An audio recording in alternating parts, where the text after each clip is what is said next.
On se trouve ici sur le pont de Châteauvert sur la commune de Viens pour aborder une problématique qui est commune à l'ensemble du Calavant-Coulon et de ses affluents, à savoir l'enfoncement du lit. Ce phénomène qu'on appelle incision a plusieurs conséquences. Tout d'abord la déstabilisation des ouvrages. On peut le voir ici, les fondations du pont sont désormais apparentes, mais également l'augmentation de la force des crues. En effet, le lit s'enfonce, donc il se chenalise et les écoulements s'accélèrent. Donc les causes de ce phénomène sont multiples.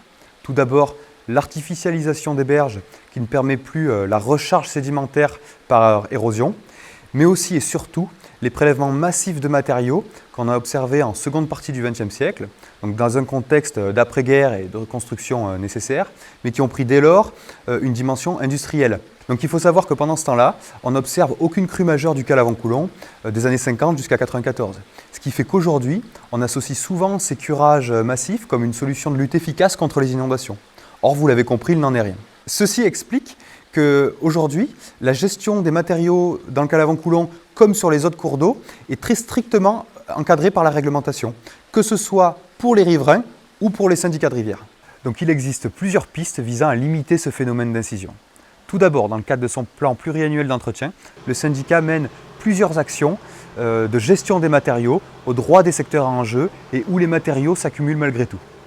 Parallèlement, il existe des projets de restauration hydromorphologique, comme ça va être le cas en 2021 au niveau du pont Julien, où on va utiliser la force de la rivière pour favoriser la recharge en sédiments et permettre à la rivière de se régénérer elle-même. Ce qu'il faut retenir, c'est que la gestion des matériaux ne peut pas se faire à l'échelle du tronçon ni même d'un riverain.